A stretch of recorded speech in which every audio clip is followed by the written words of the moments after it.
Alors, Shabbat Shalom les Koulam. Je suis dans la joie, malgré que nous venons de passer à plusieurs dans l'œuvre une nuit blanche. Alors évidemment, on pourrait dire c'est bien parce que le blanc c'est une image de la paix, du bonheur, de la joie et de toutes ces choses. On devrait presque dire une nuit noire, mais une nuit noire c'est évident puisque le soir, la nuit il fait noir, mais enfin bon, voilà.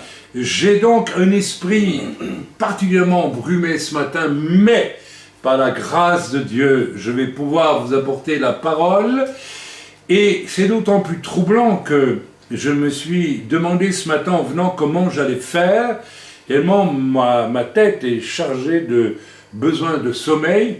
Et nous menons en ce moment un combat extraordinaire dans l'œuvre. Tout cela, les gens extérieurs à l'œuvre, qui d'ailleurs ne reçoivent plus beaucoup de réponses à mes mails, qui peuvent constater que sur le site nous publions quasiment rien pour le moment.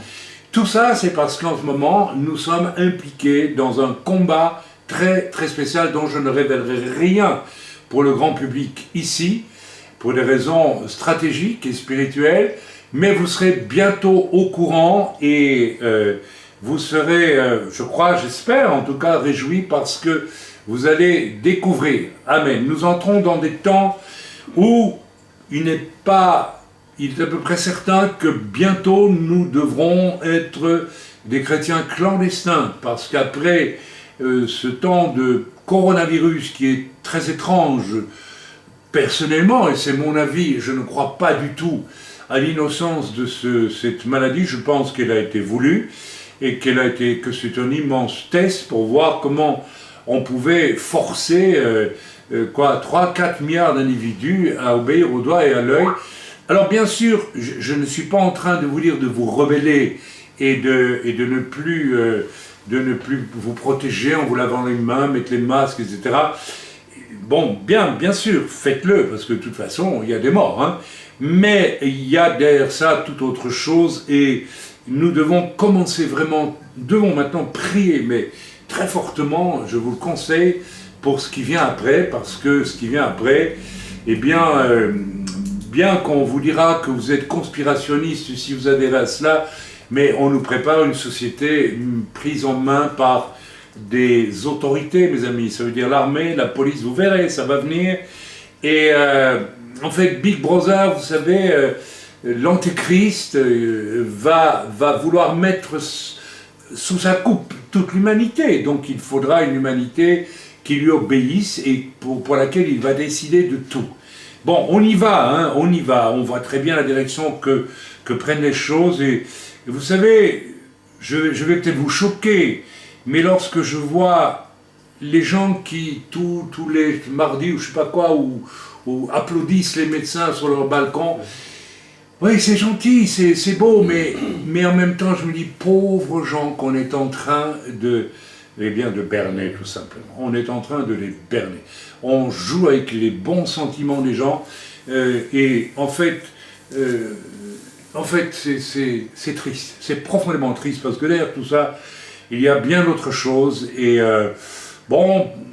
les pauvres gens qui n'ont pas le Seigneur le pressentent, mais ne savent pas comment dire, et beaucoup de chrétiens ou de juifs messianiques, j'insiste, n'est-ce pas, on devrait plus dire ou juifs messianiques, on va dire de quoi, de chrétiens en Yeshua, comme ça on fait un peu plaisir à tout le monde, amen, sont dans le même cas, ils savent vers où on va, mais ils veulent continuer à rêver, c'est extrêmement dangereux. Voilà, donc nous allons louer le Seigneur, et puis je vais donner un message qui m'a surpris moi-même quand je l'ai reçu, parce que je n'ai jamais prêché sur ce sujet. En 38 ans à peu près, 37 me dit ma femme, elle est comptable de mes années de ministère, plus que moi, parce que moi les années, tout ça, les anniversaires, moi ça ne m'intéresse pas, sauf ceux des enfants bien sûr, parce que ma foi, ils sont petits, et ça leur fait bien plaisir, mais à mon âge, vous savez, non, ne me faites plus des machins, des gâteaux, ça ne m'intéresse pas. Ou alors un bon gâteau, hein, un bon. Vous me demandez lequel j'aime alors dans ce cas-là. Bon, bref, bien, je ne sais pas si nous sommes encore en train de prêcher en ce moment, ou bien si nous... Mais vous savez, c'est peut-être ça qui va aussi nous sauver dans les temps difficiles, c'est qu'on va être beaucoup plus familier. Ma femme me disait, ce qui est bien avec toi, c'est que tu es nature. Tu ne joues pas aux frères et sœurs. N'est-ce pas? Mais ça va, on sait qu'on est frères et sœurs. Alors il faut être simple, n'est-ce pas? Et puis voilà, donc frères et sœurs, eh bien, nous allons louer le Seigneur et ensuite nous écouterons un message sur un sujet un peu étrange, mais au fond pas étrange du tout. Et j'espère que... Allez, je vais vous donner le titre, quand même le titre. Et c'est mon épouse qui me l'a donné hier, et parce que quand j'ai terminé mon message, je lui ai dit le sujet. Et alors elle m'a dit, je lui ai dit, bon ben qu'est-ce que je vais mettre comme titre? Et directement elle m'a sorti une fable de La Fontaine. Car tout flatteur vit aux dépens de celui qui l'écoute. Voilà. Alors, c'est un sujet spécial, c'est un message sur le flatteur ou la flatteuse. Alors, mais qu'est-ce qu'il va nous raconter là? Ah, c'est pas anodin. Et si le Seigneur m'a demandé de prêcher là-dessus, eh bien, il faut que je prêche sur ce sujet. Amen. Vous verrez que ça va recouper pas mal de choses aussi sur lesquelles nous sommes en train de travailler en ce moment, hein, à travers ce livre notamment. Alors on va louer le Seigneur. Béni soit le Seigneur, car son amour est grand. Béni soit le Seigneur, car il est puissant. Nous te louons, Seigneur, de tout notre cœur. Nous nous tournons vers toi, tu es notre joie. Nous te louons, Seigneur, de tout notre cœur. Nous nous tournons vers toi, tu es notre joie. Alléluia, Alléluia, Béthil, c'est les chemins. Alléluia, Alléluia, Béthil, c'est les droits. Quand les chemins, t'es Alléluia, Alléluia, Alléluia. Quand les chemins, t'es Alléluia, Alléluia, Alléluia, Alléluia, louange à l'Éternel. Alléluia, Alléluia, gloire au Dieu d'Israël. Gai tambourin, sabbat sonore, retentissez en son honneur. Et vous humains, dites encore, gloire au grand Dieu sauveur.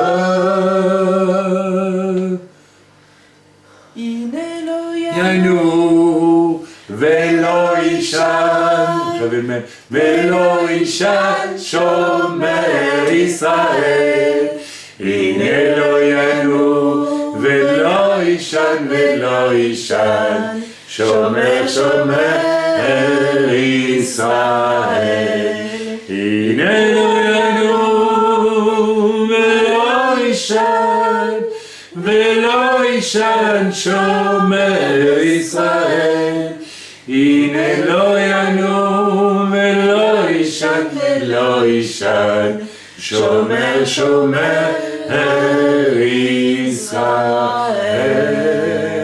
Arza Alinu, Arza Alinu, Arza Alinu, Arza Alinu, Arza Alinu, Arza Alinu. Farasnu, Vegan Tzaranu, Ikfarasnu, Vegan Tzaranu, Avarot lo Katsanu, Avarot lo Katsanu. Adonai Rohi,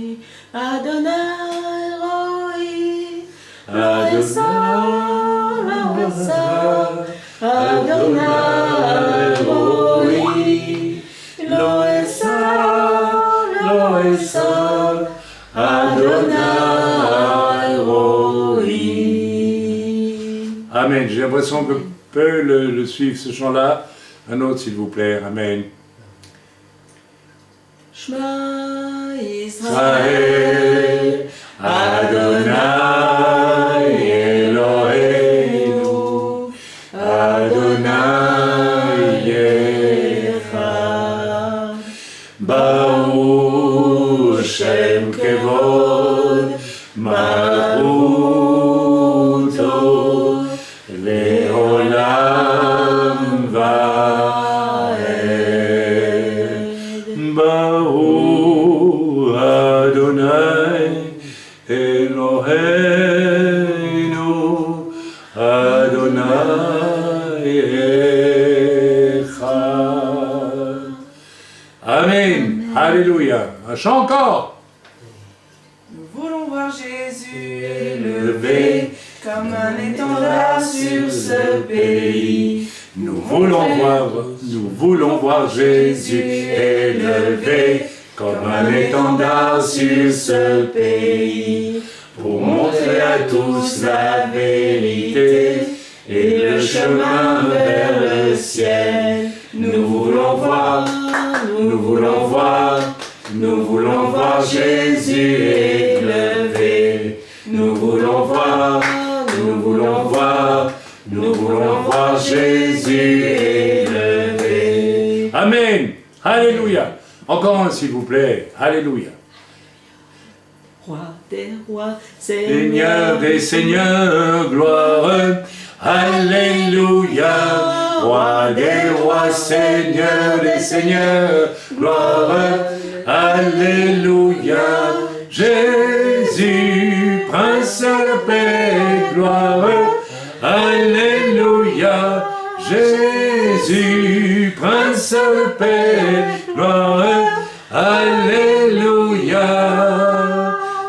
David, Mère Israël, Haï, Haï, Vekayam. David, Mère Israël, Haï, Haï, Vekayam. David, Mère Israël, Haï, Haï, Vekayam. Yeshua, Mère Israël, Haï, Haï, Vekayam. Yeshua Melech Israël, Haï, Haï, Vekayam. Yeshua Melech Israël, Haï, Haï, Vekayam.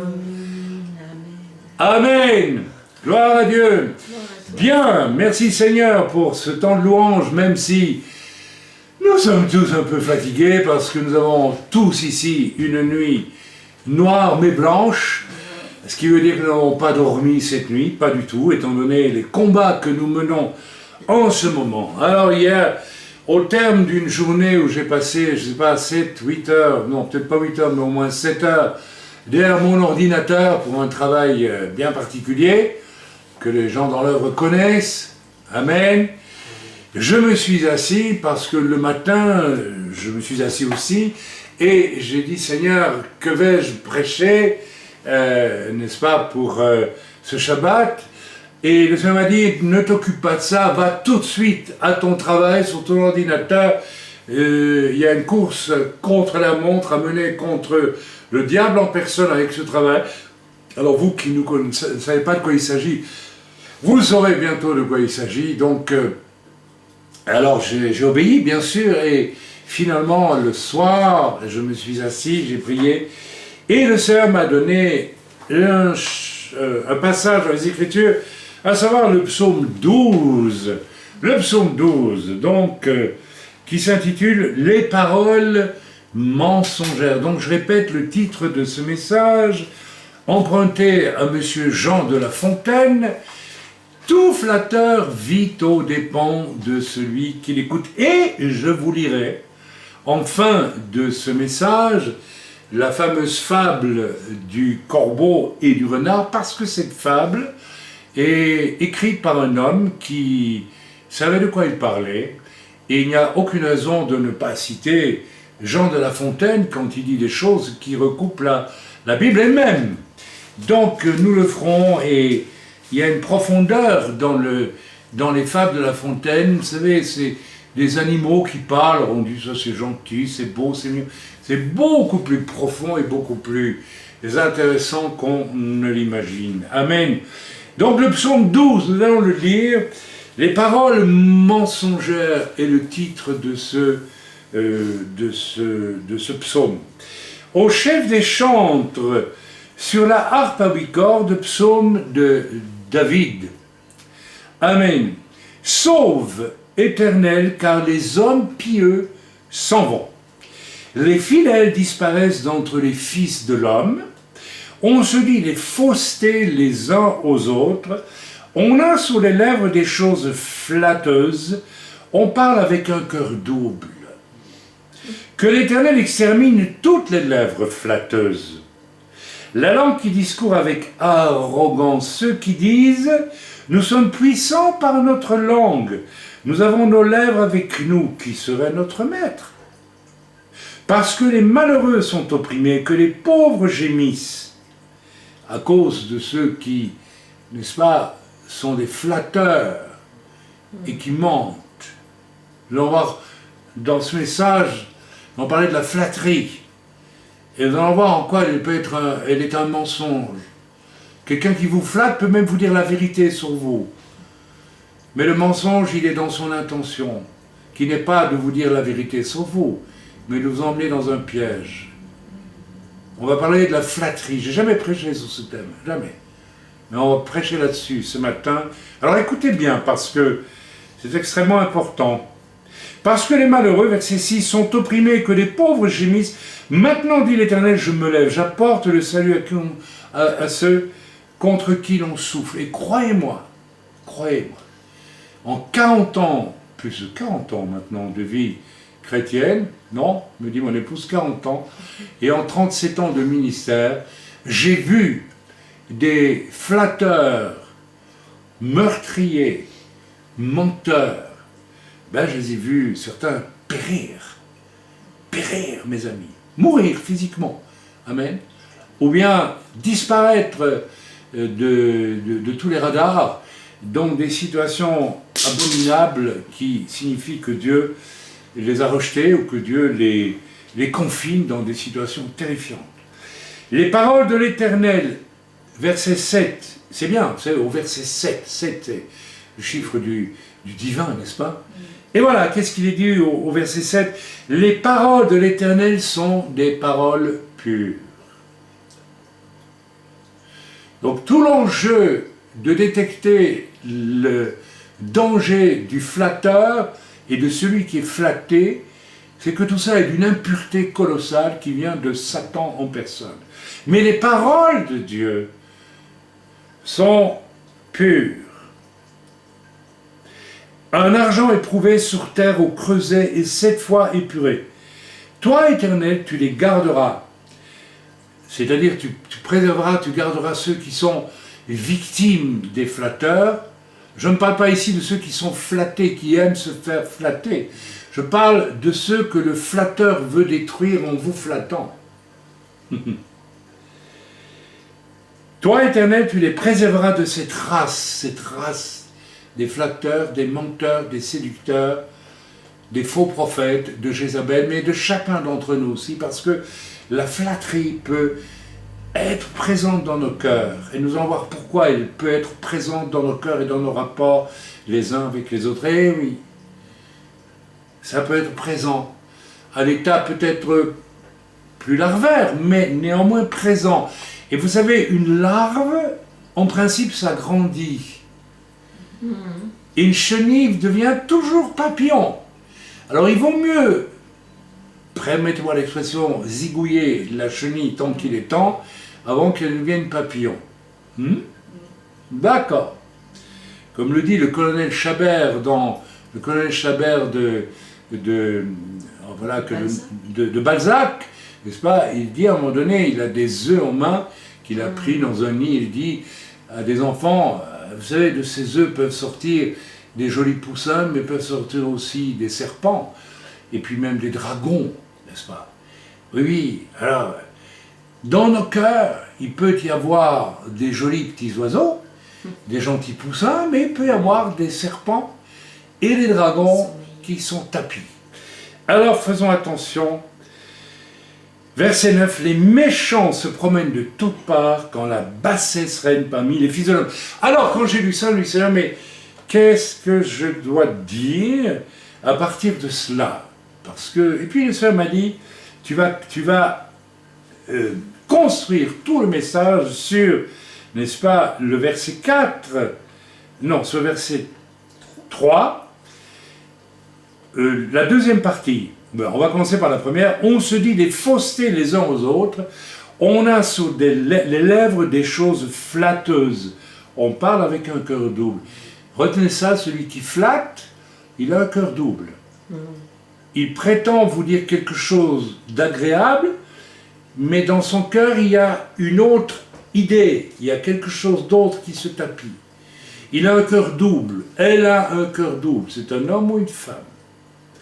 Attention à cela, et c'est quelque chose qui doit être débusqué dans nos vies, parce que j'ai rencontré, dans tout mon parcours de 40 ans de vie chrétienne, et je l'ai payé très cher parfois, en tant que prophète, en tant que serviteur de Dieu, et en tant que simple homme très naïf, qui n'a jamais été quelqu'un qui flatte, bien que dans mon propre cœur, comme dans le cœur de tout homme, il y a la possibilité que ça puisse venir. Vous savez, quand on veut obtenir quelque chose de quelqu'un, et c'est ça le but du flatteur, on flatte.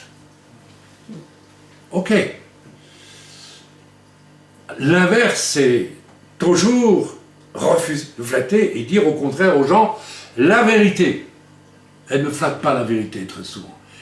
Elle met même les choses au pied du mur très souvent.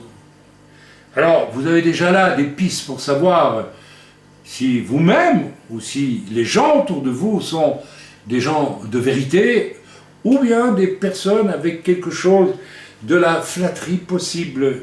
Et j'insiste, ça peut être présent dans tout cœur d'homme ou de femme. Amen. Soyons clairs là-dessus. Amen. Alors, c'est vrai que tu vas baser ton message, tu vas l'orienter, tu vas le développer sur... On a sur les lèvres des choses flatteuses, on parle avec un cœur double. Verset 4, que l'Éternel extermine toutes les lèvres flatteuses. Donc c'est très sévère. La flatterie est quelque chose qui le Seigneur réprouve et que même le Seigneur déclare qu'il va exterminer. C'est-à-dire, si vous vivez avec ce poison, cette vilonie au fond de votre cœur et que vous la laissez, elle est dans la nature humaine, mais si vous la laissez s'exprimer, eh bien, le Seigneur vous promet une extermination.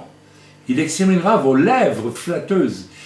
Je ne sais pas jusqu'où ça peut aller, l'extermination de lèvres flatteuses, mais j'ai vu des lèvres flatteuses tomber dans des drames, des véritables drames, après avoir causé d'extrêmes dégâts dans la vie d'autrui. Ok, donc, voilà. Donc, j'ai lu ce psaume 12, et finalement, demandant au Seigneur, mais à partir de quoi vais-je articuler ça? Le Seigneur m'a dit, eh bien, tu liras et tu articuleras à partir de on a sous les lèvres des choses flatteuses. Mes amis, le confinement que nous vivons est une épreuve qui aussi sert à nous révéler à nous-mêmes pour ce que nous sommes, qui nous sommes, ce qui est en nous. Nous verrons que, évidemment, la flatterie pratiquée chez quelqu'un révèle de toute évidence un orgueil terrifiant et auquel il faut vraiment, vraiment vouloir échapper, mes amis, parce que derrière cet orgueil, il y a Satan en personne. Vous savez, si vous voulez connaître l'effet que fait la flatterie, bien, regardez les puissants de ce monde. N'est-ce pas? Le monde, quand les gens dirigent une nation, en général, ils ne supportent pas qu'on ne les flatte pas. Je connais un journaliste français extraordinaire, Patrick Poivre d'Arvor, tout le monde le connaît, tout le monde aimait ce journaliste qui faisait très bien son travail, qui a eu le malheur un jour de dire des paroles un petit peu manquant de flatterie à un chef d'État, eh bien, il n'a pas fait longtemps pour qu'il perde sa place. Les hommes de ce monde, qu'ils soient d'État, de chefs de tout ce que vous voulez, même certains serviteurs de Dieu, ont besoin d'être flattés. Ils veulent être flattés, ils aiment ça. Ça va avec le pouvoir. Ça vient du diable, mes amis. Et l'Écriture nous dit que la terre entière est sous l'autorité du diable. Nous sommes un îlot isolé en tant qu'Église. La Keïla est un îlot de lumière dans un océan de choses démoniaques. Il faut le savoir. Donc ce confinement qui est une épreuve pour nous, nous révèle à nous-mêmes. Est-ce qu'éventuellement, je dis bien, nous userions peut-être, parce que ce message va être aussi diffusé bien au-delà de notre œuvre, vous le savez, puisque ça va sur YouTube, et que c'est diffusé via la lettre de nouvelles.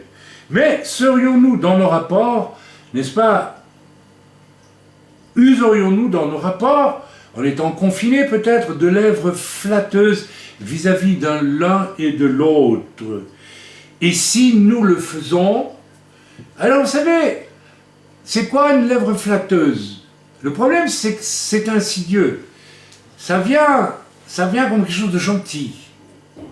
Une chose que j'ai remarqué chez les femmes animées d'un esprit de Jézabel, c'est-à-dire des femmes dominées à 100% ou à 99% au moins par Satan, c'est qu'elles viennent à vous toujours avec des paroles d'une gentillesse et d'une douceur extrême. C'est une manière de vous flatter afin que vous leur ouvriez la porte et vous disent la vérité. « Oh frère, quel beau ministère! Oh là là là là là là, si on avait entendu ça plus tôt. » Vous savez, j'ai entendu ça. Aujourd'hui, dès que j'entends ça, oh là, je me méfie. Je me rappelle d'une sœur qui m'a, des années, voulait toujours m'apporter des oranges, des pommes, voulait toujours me faire du bien. En fait, elle me flattait. Et je comprends aujourd'hui la raison pour laquelle j'avais une sainte horreur intérieure de son comportement. Méfiez-vous des gens qui sont toujours très très très très gentils avec vous. Essayez de discerner, il y a la vraie gentillesse, il n'y a pas de problème. Bien sûr qu'entre nous, entre frères et sœurs, nous devons avoir de l'affection, de l'amour, de la déférence, user de prévenance réciproque, s'il vous plaît. Je pense qu'une des choses que l'on doit développer en ce temps de confinement, c'est l'apprentissage des bienveillances réciproques. Vous savez, certaines personnes ont l'impression que c'est toujours dans le même sens que ça va. Et ils sont très contents qu'on prie pour eux, ils sont très contents qu'on s'occupe d'eux, ils sont contents qu'on les voit, qu'on les visite, que tout ça. Mais, comme je disais à quelqu'un récemment, mais est-ce que tu t'es rendu compte du nombre de fois où tu t'es intéressé à la personne qui était en face, qui s'intéresse à toi? Alors ça, c'est important aussi, mais c'est un autre sujet. Alors si nous avons cette tendance à flatter, ou si nous avons en face de nous quelqu'un qui nous flatte, ou bien, voilà, nous met en valeur de façon excessive, déplacée. Et normalement, l'Esprit de Dieu doit vous mettre en garde si cela arrive. Alors pourquoi, si c'est le cas, pourquoi est-ce que cela se passe? Pourquoi est-ce qu'il y a des gens qui vous flattent? Et je répète, les personnes qui sont venues à moi en me flattant, en faisant appel même à mon ministère d'apôtre à une époque, en me disant « toi tu peux nous aider », se sont révélés les pires, mais les pires, je retiens mon vocabulaire, des pires criminels dans la suite. Mais alors les pires criminels. Donc le sujet est vraiment important, parce que vous risquez d'être en contact, non pas avec quelqu'un qui a le Covid-19, mais quelqu'un qui a ce désir de vous, qui va vous flatter, qui va vous, voilà. Et vous savez, si on vous dit des choses gentilles ou du bien de vous, bah, au premier abord, on n'a pas de raison de s'en méfier. Vraiment, on deviendrait parano. Mais prenez quand même garde, prenez garde. Et observez bien les personnes qui vous flattent ou qui vous parlent très bien ou trop bien de vous. Observez-les directement et priez pour essayer de voir qui elles sont avant de vous laisser embobiner et finalement détruire. Parce que le but de celui qui flatte, même s'il n'est pas avoué, et il ne sera jamais avoué, c'est finalement de vous posséder, de vous détruire. Oh mais, ok? Quel est le but du flatteur? Celui qui flatte s'avance ainsi pour masquer au fond son orgueil et des projets d'influence et de domination sur autrui. Il ne va pas venir vers vous en disant « J'ai un sacré orgueil, j'aimerais bien te dominer, moi. » Non, non, non, non, non, non, non, non. Il va venir tout à l'opposé. Doucereux, mais, j'allais dire en diable, c'est le cas de le dire. Très, très, très, très gentil. Ça, c'est pour vous apprivoiser. Et j'en ai vu comme ça, pour vous apprivoiser. Alors vous,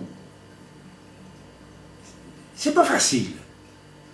Parce qu'on est tellement peu habitué à ce que les gens nous disent des choses gentilles que quand on nous en dit, et évidemment, à la limite on en redemande, hein, ça fait plaisir, bien sûr.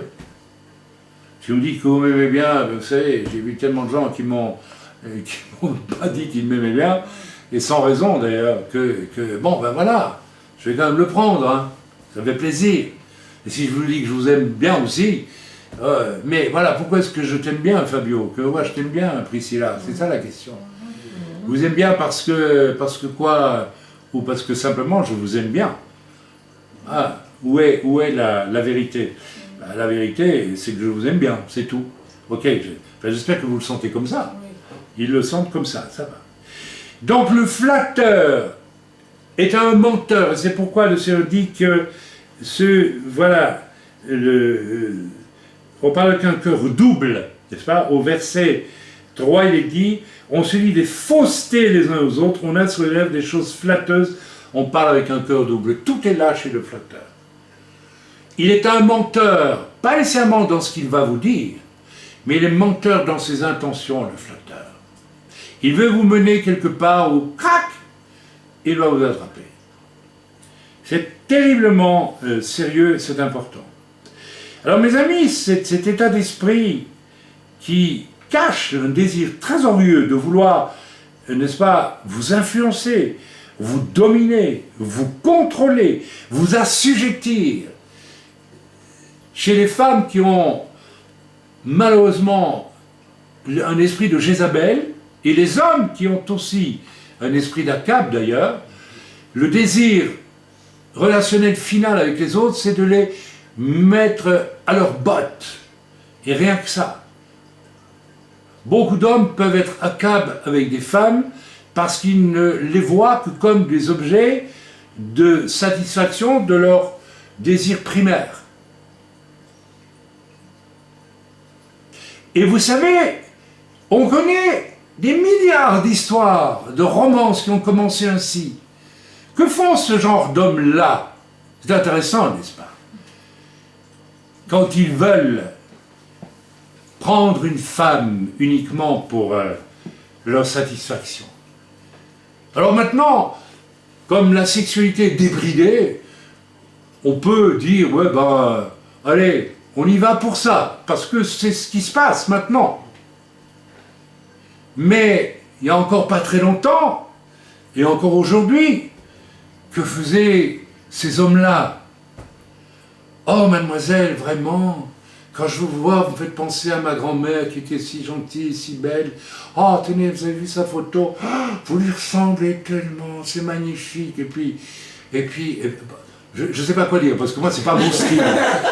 C'est pas mon style du tout, j'ai jamais fait ça.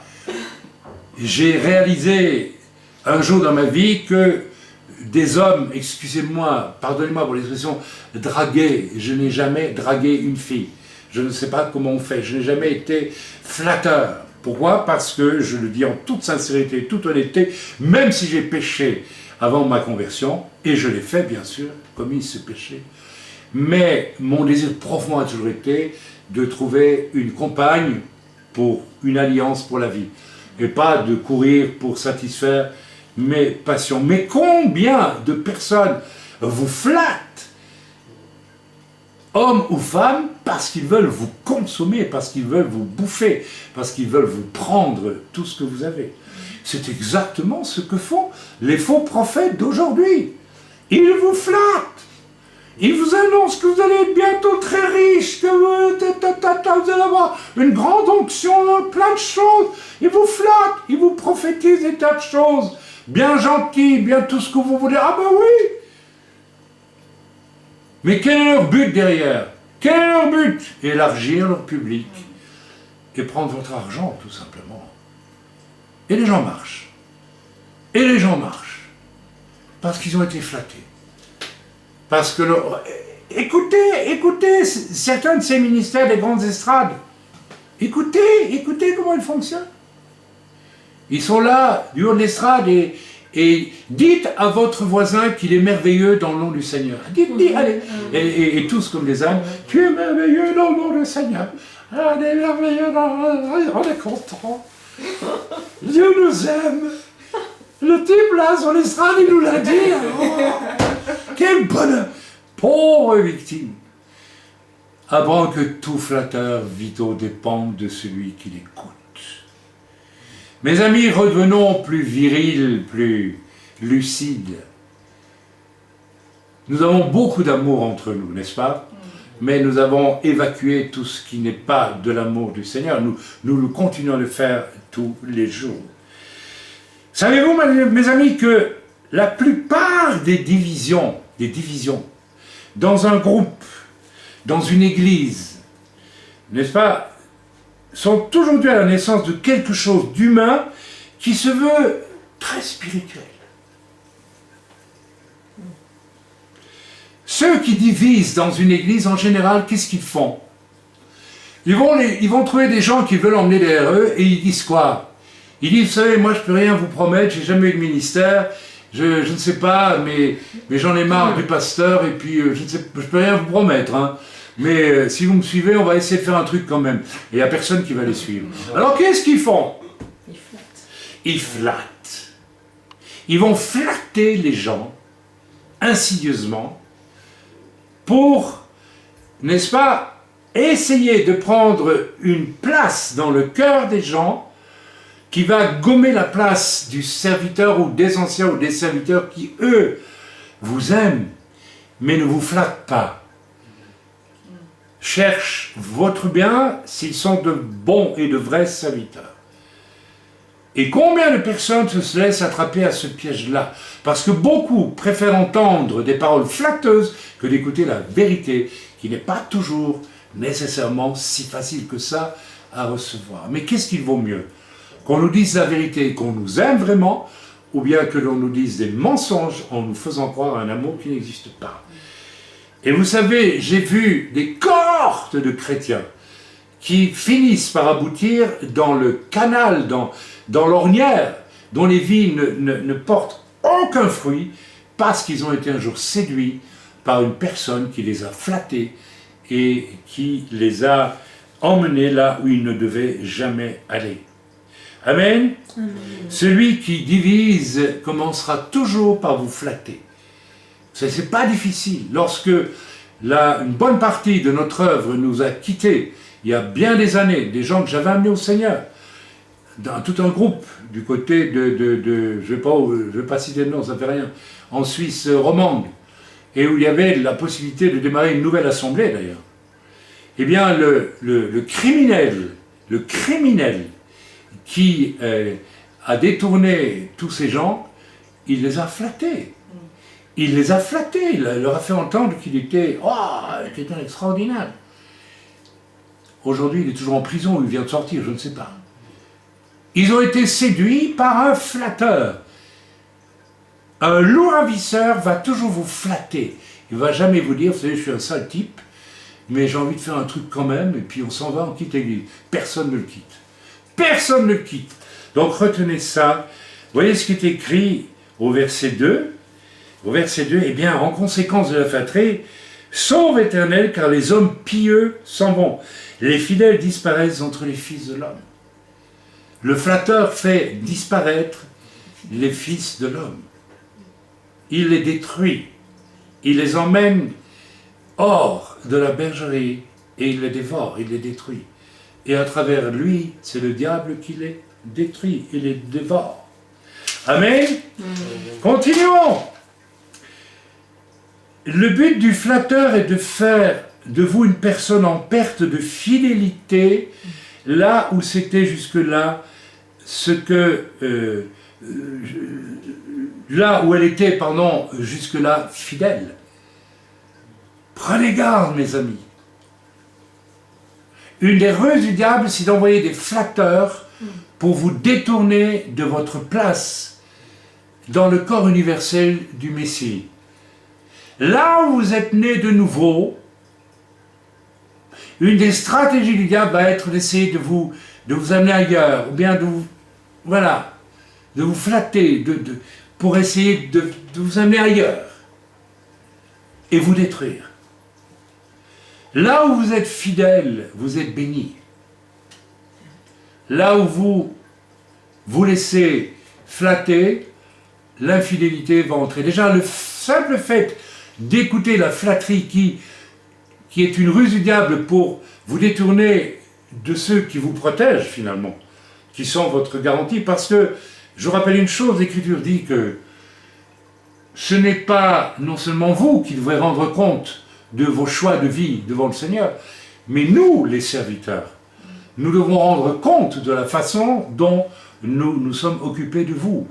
Et vous savez, quand vous élevez un enfant, si vous êtes un idiot, mais alors un idiot, et il y a beaucoup d'idiots aujourd'hui, je le dis ouvertement, vous le flattez. Vous le flattez. Si tu es sage, tu auras une nouvelle bicyclette. Si tu es sage, tu auras ce que tu veux. Allez, fais-moi plaisir. Alors on le flatte. Amen. Ok. Mais un serviteur de Dieu digne de ce nom ne flatte pas ses ouailles. Vous savez, si vous avez une brebis malade, qui a un cancer de la patte, vous ne lui dites pas « Oh, que t'es jolie ma petite brebis, oh, comme t'es jeune ». Non, vous l'attrapez, vous la soignez. Hein. Amen. Donc, verset 3, l'étape suivante, quelle va-t-elle être cette étape suivante? Lisons le verset 3. On se dit des faussetés les uns aux autres, on a sur les lèvres des choses flatteuses, on parle avec un corps double. Attention, parce que c'est là que les choses deviennent de plus en plus dangereuses. Après avoir séduit par la flatterie, on porte en quelque sorte le coup de grâce et on sous-entend ou on dit peu à peu des faussetés les uns vis-à-vis des autres. C'est ce que je vais dire avec ceux qui veulent faire une division. Ceux qui colportent le mal sur autrui cherchent à avoir en fait un ascendant sur autrui.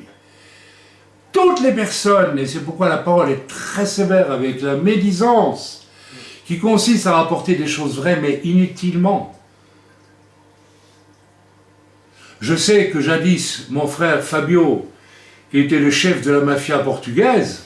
Non mais c'est faux, hein, mais depuis qu'il s'est converti, il a demandé pardon, il n'est plus dans la mafia portugaise. Donc c'est inutile que je vous le dise.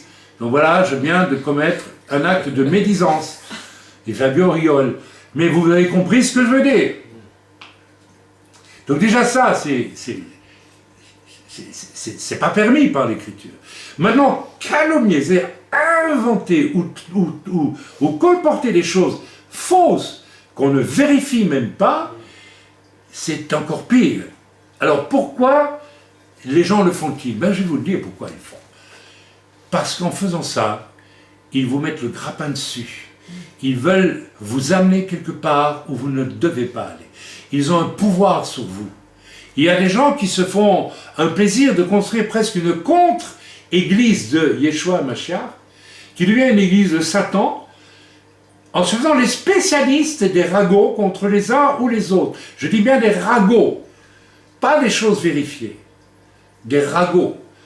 Quand un homme de Dieu commence à prêcher des choses fausses, ce n'est pas un ragot que de le dénoncer.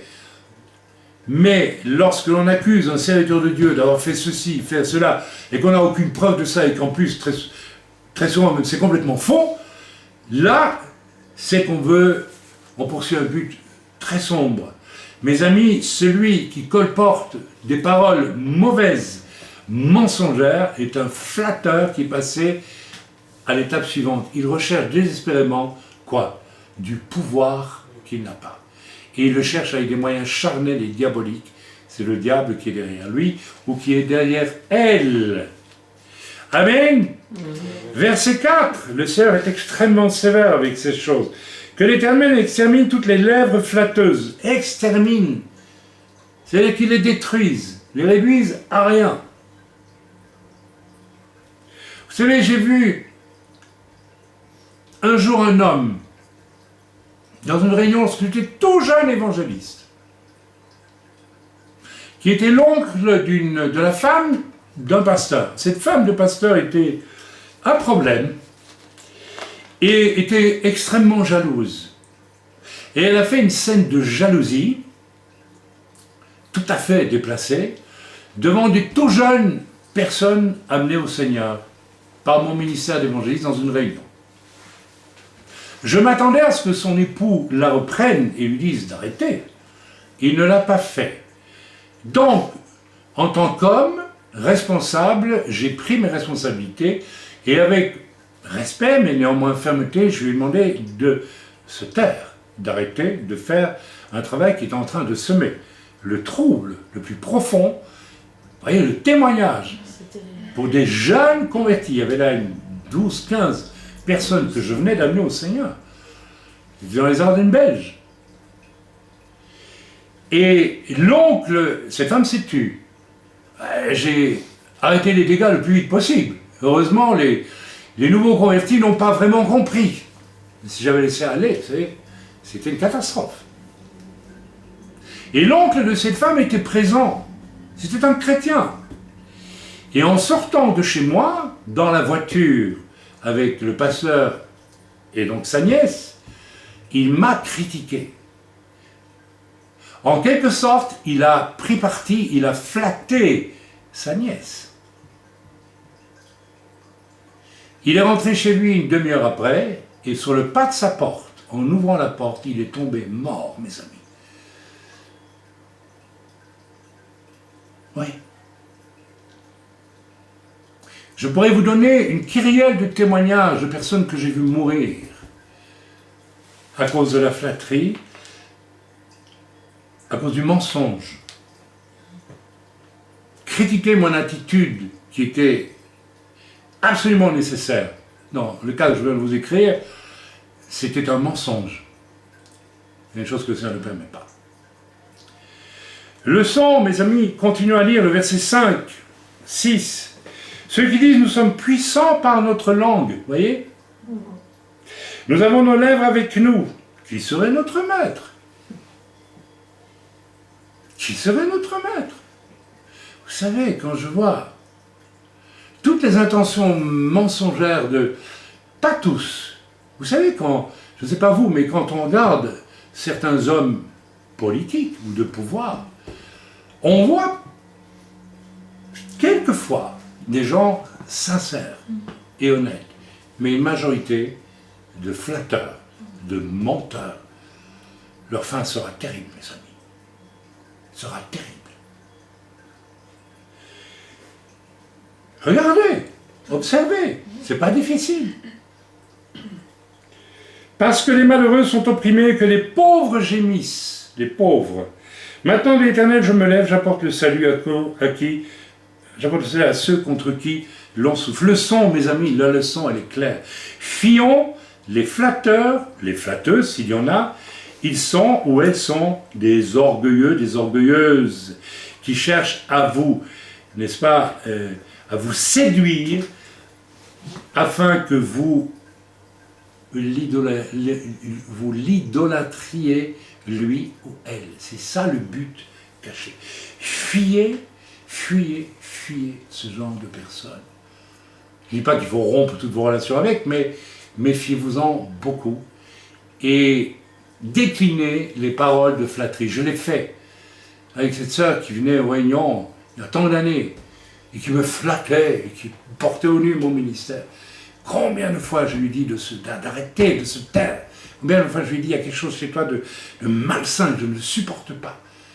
Et finalement, nous avons vu, elle n'a pas osé le faire pendant des années, mais au final, la raison pour laquelle nous l'avons réprimée sévèrement, c'est qu'elle a voulu prendre autorité sur ma personne.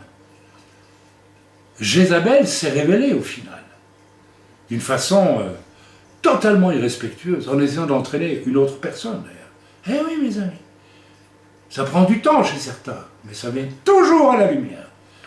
Je veux dominer. Il y a des gens qui veulent vous dominer. Amen.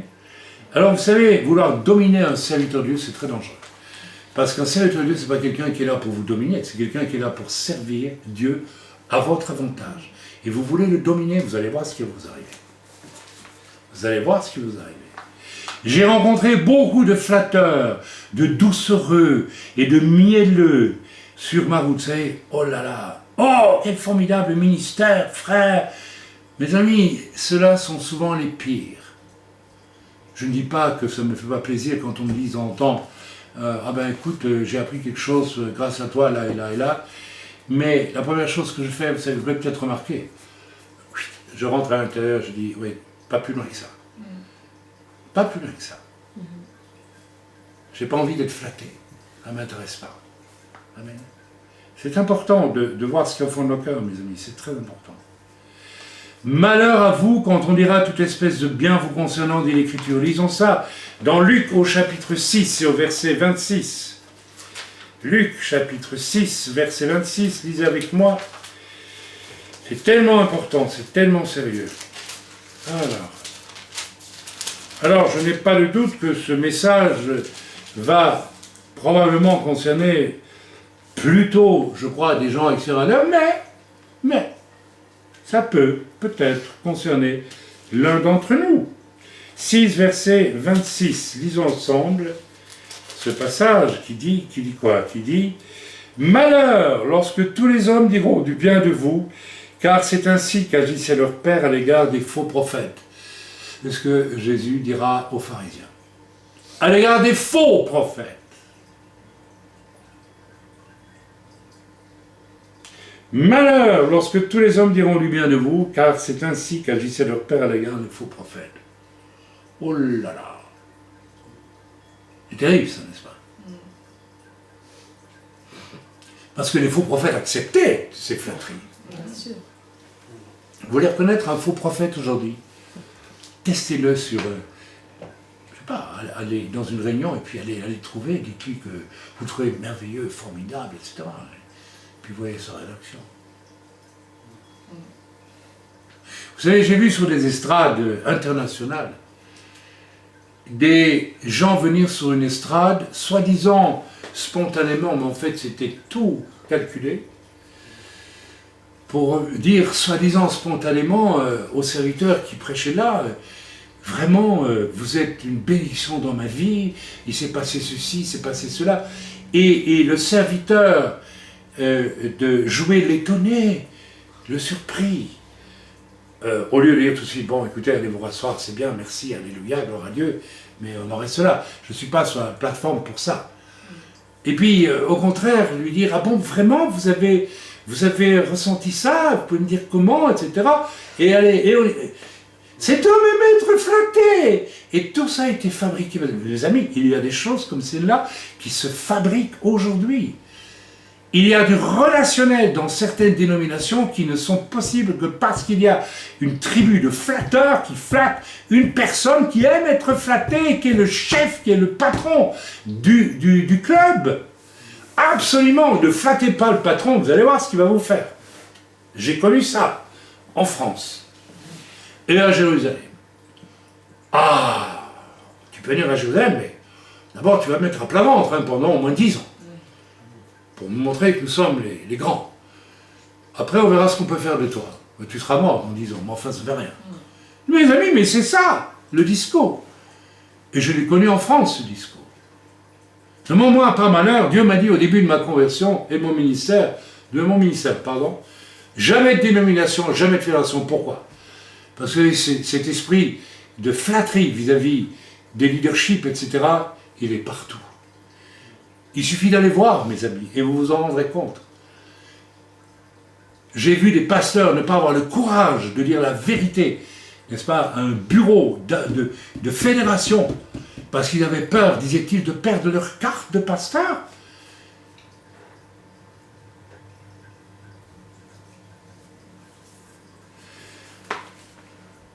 Retenons plutôt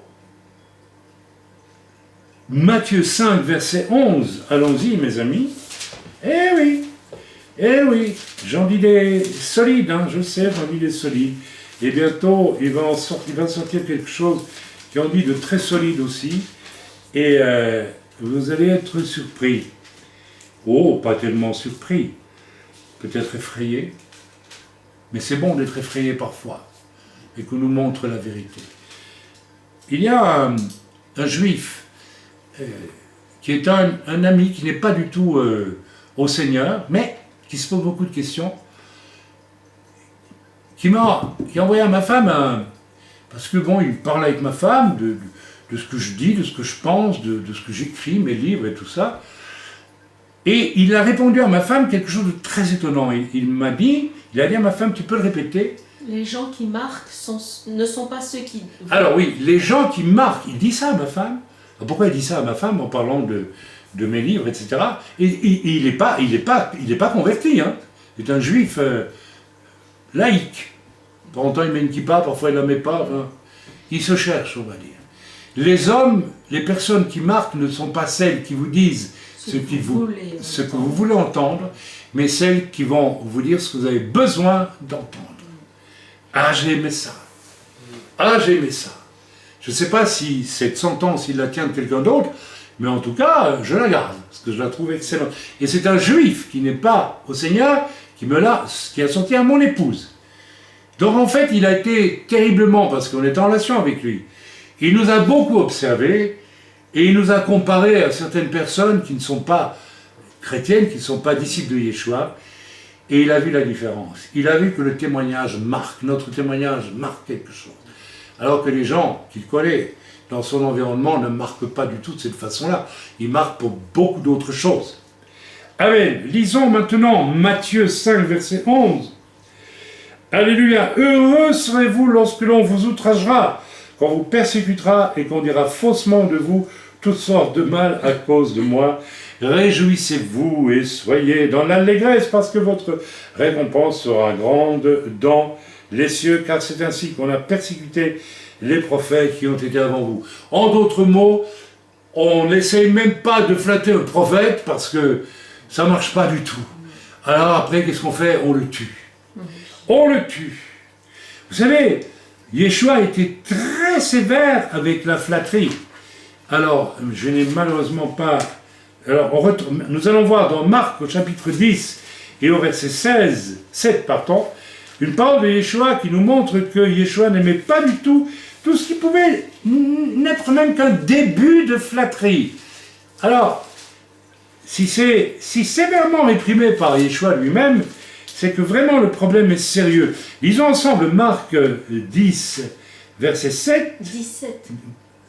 Non, Marc 10, verset 7. Pardonnez-moi. C'est Marc 10, verset 7. J'ai passé une nuit blanche, hein, ou noire, appelez ça comme vous voulez. Voilà, donc c'est Marc 10, verset 7. Ah, maintenant, voilà que... Verset 17. Verset 17, me dit ma femme. Ah oui, tu as raison, ma chérie, oui. Voilà, comme Yeshua se mettait en chemin, un homme accourut, et se jetant à genoux devant lui, il lui dit, « Bon maître, lui demanda-t-il, que dois-je faire pour hériter la vie éternelle ?» Yeshua lui dit, « Pourquoi m'appelles-tu bon? Il n'y a de bon que Dieu seul. » Il ne lui dit pas, « Maître, que dois-je faire ?» Il dit, « Bon maître. » C'est déjà de la flatterie.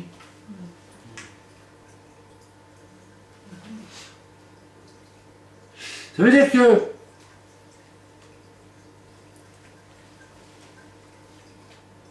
autrement, Yeshua n'aurait pas répondu, pourquoi me dis-tu bon?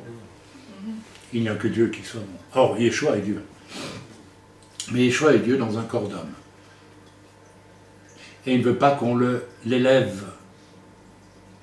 Il y a une chose contre laquelle Yeshua a dû veiller tout le temps de sa vie et de son ministère terrestre, c'est qu'on l'élève humainement, qu'on le flatte, qu'on l'élève. Je suis persuadé que Judas devait le flatter. Je suis sûr que, on ne sait pas, on n'a pas la trace dans la parole de Dieu, mais dans les conversations privées, il lui dire, oh.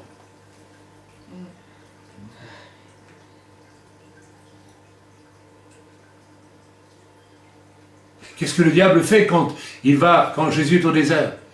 Si tu es le Fils de Dieu, si tu es le Fils de Dieu, tu es le Fils de Dieu, alors vas-y. Montre que tu es le Fils de Dieu. Fais ceci, fais cela. La flatterie vient du diable, mes amis. C'est extrêmement grave, extrêmement dangereux. Bien, je vais vous réciter, je vais vous lire à présent une chose qui est évidente, je ne vais même pas m'attarder dessus. Nous irons voir dans Apocalypse chapitre 2, verset 1, ensemble, s'il vous plaît. Donc, allons voir dans Apocalypse chapitre 2, verset 20. Bon, un seul verset. Ok. Alors, la flatteuse par excellence, la personne flatteuse par excellence, et attention, quand vous voyez l'excès de flatterie ou bien la tendance à la flatterie dans le cœur d'une femme, prenez garde. Il y a Jézabel qui se tapit là. Alors Jézabel, elle est possible dans tout cœur humain, exactement comme Akab est possible dans tout cœur d'homme. Ok, ça fait partie des éléments qui ont intégré notre nature au moment de la chute. Allez relire mon livre Echad et tous mes enseignements là-dessus, et vous le comprendrez. Je ne dis pas que vous êtes toutes des Jézabel, mais vous pouvez devenir une Jézabel, et je ne dis pas à mes frères que vous êtes tous des Akab, mais vous pouvez le devenir ou même le rester, si vous n'en prenez pas conscience, et que vous ne laissez pas le Seigneur vous transformer, selon Éphésiens, qui dit « Marie, aimez vos femmes comme Christ a aimé l'Église en se livrant pour elle. » Amen. C'est-à-dire devenez... Voilà. Donc, Jézabel et les hommes qui deviennent des Akab, c'est-à-dire qui ne sont plus tournés que vers leur seul plaisir, vers leur seule satisfaction, n'est-ce pas, sont toujours, par essence, des gens extrêmement flatteurs. J'ai vu des Jézabel et des Akab sur mon parcours, ils commencent toujours par vous flatter, et pas qu'un peu. Et ils vous disent des choses vraies. Ah, tu as un bon ministère. Bon, bah, ok, oui, ils voient votre ministère en action. Ils voient les miracles, les signes, les prédications, que sais-je d'autre. Voilà, vous êtes reconnus par le corps, ici et là, etc. Et ils disent la vérité. Mais, comme je l'ai dit au début, c'est leur intention qui est menteuse. Ils poursuivent un but. Jézabel, c'est le type même au pinacle de la flatteuse. D'ailleurs, lorsque elle vient voir Jéhu, elle se maquille. Et l'être qui flatte est un être qui se maquille. C'est un être qui va aussi, n'est-ce pas, se montrer fatalement autre que ce qu'il est. Il a un masque. Il a un masque. Il vient vers vous avec un masque. C'est sa flatterie. D'un menteur. Voilà. Alors, c'est pas pour rien qu'en Apocalypse, au chapitre 2, au verset 20, n'est-ce pas, il est écrit cette chose terrible, c'est dans l'église attendez que j'y aille, chapitre 2, verset 20. Ah, je me suis trompé apparemment. Non, c'est ça. Vous le trouvez? Pardonnez-moi. Oui. Voilà, oui, donc c'est l'église de Thyatire, si j'ai... Oui. Voilà, à l'église de Thyatire, n'est-ce pas? L'Esprit dit, « Je connais tes œuvres, ton amour, ta foi, ton fidèle service, ta constance, et tes dernières œuvres plus nombreuses que les premières. » Mais c'est magnifique, ça. C'est bien. L'Esprit de Dieu dit ça à l'église de Thyatire. « Mais ce que j'ai contre toi, c'est que tu es sa femme Jézabel, qui se dit prophétesse. » Tiens, comme par hasard, enseigner et séduire mes serviteurs pour qu'ils se livrent à la débauche et qu'ils mangent des viandes sacrifiées aux idoles. Comment est-ce qu'elle les a séduits? En les flattant. et en se mettant dans la place. Je connais des Jézabel connues dans le monde évangélique francophone. Voilà, je ratisse large, qui fonctionnent de cette manière-là. Vous savez, un jour, il y a une femme qui est une disciple d'une grande Jézabel en France, d'ailleurs, qui m'a écrit. Je ne dirai pas son nom parce qu'elle est connue, c'est aussi une Jézabel. Alors elle m'a écrit comme ceci: très honoré, très merveilleux frère, nous allons être les êtres les plus bénis par votre présence. Si vous voulez bien venir prêcher chez nous la bénédiction des pères. Bon, je me suis dit, c'est peut-être quelqu'un de maladroit, mais en fait, elle, mon ami, des tonnes. Et quand je suis arrivé dans ce groupe, oh là là, j'ai vu Jézabel tout de suite. Elle était mariée à un homme formidable, qui avait un appel de docteur, s'il vous plaît, de docteur de la parole. Mais cet homme était à ses bottes, elle l'avait mis à ses bottes. Elle l'avait flatté et mis à ses bottes. Il était incapable de reprendre le dessus, parce qu'autrement elle l'aurait tué. Parce que lorsque vous êtes capté par Jézabel, la flatteuse, et qu'elle vous met à ses bottes, si vous rebellez, elle vous tue. Et même si vous refusez d'être à ses bottes, elle va vous poursuivre jusqu'à ce qu'elle ait pu vous tuer et vous détruire. J'ai vécu à peu près 30 ans comme ça, avec une énorme Jézabel derrière mon dos. Et au départ de ces accusations criminelles de la part de cette femme en Belgique, il y avait tout simplement dans les coulisses, quoi ? Une vraie Jézabel. Jézabel est les prophètes. Jézabel est tout ce qui n'est pas à sa botte. C'est une flatteuse de première catégorie. Mais le but qu'elle poursuit, c'est de vous dominer, de vous contrôler. Il en est de même des hommes qui flattent. C'est terrible. Mes amis, que devait faire l'église de Thyatire? Eh bien, elle devait mettre cette Jézabel au banc d'église définitivement. Et ils ne l'ont pas fait, apparemment. Pourquoi? Parce que quand Jézabel s'est introduit, après, un jour, un serviteur de Dieu américain a dit, un homme d'expérience, il a dit, j'ai essayé par tous les moyens de voir comment régler le problème des Jézabel. Eh bien, il n'y a pas de solution. Il faudrait les tuer si on voulait s'en débarrasser. Non, mais il a dit ça comme ça. Alors, bien sûr, on ne tue pas les gens. Mais quand on en est à ce point en général, alors faites attention, si vous êtes concerné par une tendance à flatter autrui, ou à lui dire trop de bien, etc., parce que, ou si vous êtes victime de la flatterie, il faut absolument vous en déconnecter le plus vite possible. Le plus vite possible, soit que vous arrêtez de flatter, et que vous vous rendez compte que vous êtes dans un outil dans les mains du diable, parce que vous poursuivez un but, et j'étais assez clair ce matin, vous avez tout ce qu'il faut pour comprendre pourquoi vous flattez. Et si vous aimez être flatté, oh, alors là, vous savez, j'ai vu des duos de femmes qui voyageaient prétendument pour le Seigneur, et qui étaient constituées d'une pauvre victime qui avait été flattée, et sur laquelle dominait un monstre de femme, une Jézabel atroce. Il y a ce genre de duo. La première, elle avait tellement flatté la seconde qu'elle l'avait suivie, n'est-ce pas? Elle l'avait suivie et était devenue son esclave, littéralement son esclave.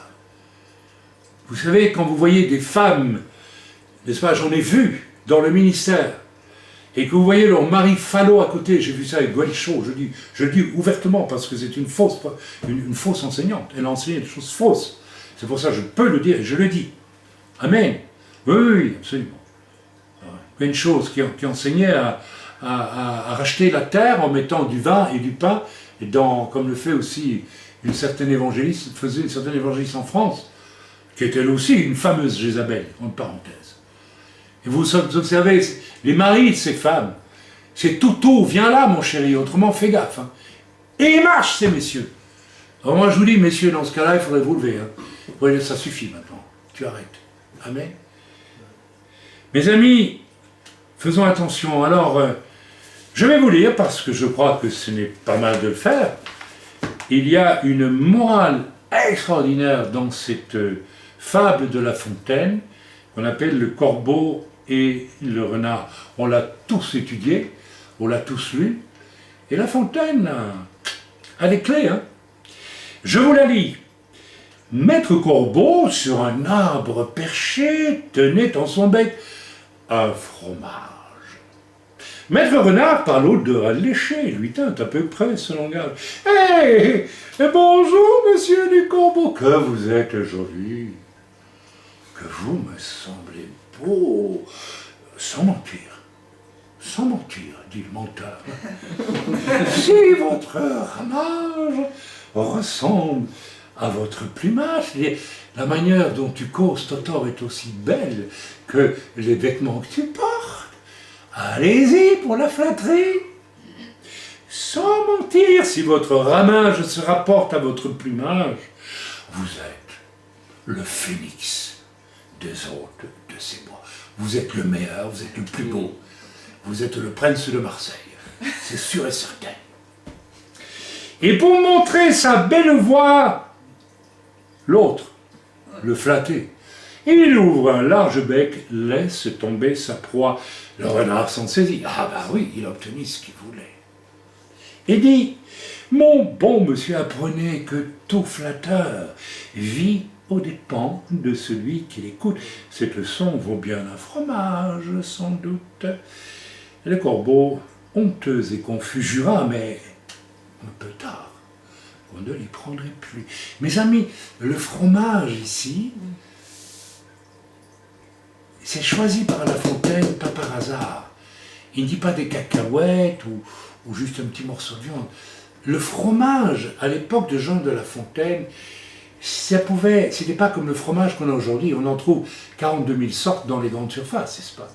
À l'époque, il y avait un fromage par ferme ou par village. Et en dehors du pain et d'un peu de viande, le fromage était la richesse même, l'essentiel. Alors transposez, s'il vous plaît, ce que le flatteur ou la flatteuse cherche, c'est apprendre ce que vous avez de plus important. Et même votre vie, si possible. Alors, mes amis, que faire à présent? Eh bien, si tu appartiens à la catégorie des flatteurs ou des flatteuses, cesse de ne pas voir l'abîme de vanité et d'orgueil qui est en toi, mon frère, ma sœur. Repens-toi et certainement tu seras humilié, mais tu vivras. De cette humiliation-là, tu as besoin. Donc, toi, le flatté, selon ce que notre ami juif Yaïr, qui nous a dit, les gens n'ont pas besoin d'entendre ce qu'ils désirent entendre. Toi qui aimes entendre toutes sortes de choses flatteuses sur ton compte, ce que tu as besoin d'entendre, c'est ce que tu as besoin d'entendre, que tu dois espérer entendre. C'est tout autre chose. Donc toi, le flatté ou la flattée, arrête de te faire bercer avec ce que tu aimes entendre. Amen. Et de la part du flatteur qui mène un jeu malsain avec toi. Mes amis, je souhaite, c'est mon message de ce matin, je ne m'y attendais pas du tout. Je ne savais pas que j'aurais parlé sur la jalousie et la flatterie et des choses comme celle-là. Mais si Dieu m'a conduit à le faire, c'est qu'il y a une raison. Et donc je confie vraiment ce message à l'Éternel. Et je lui demande, et je prie pour cela, Père éternel, au nom de Yeshua. Si quelqu'un dans notre œuvre doit réaliser qu'il y a de l'orgueil, de la vanité en lui, et qu'il n'est pas loin de vouloir flatter son entourage pour camoufler même cet orgueil, ou au nom de cet orgueil,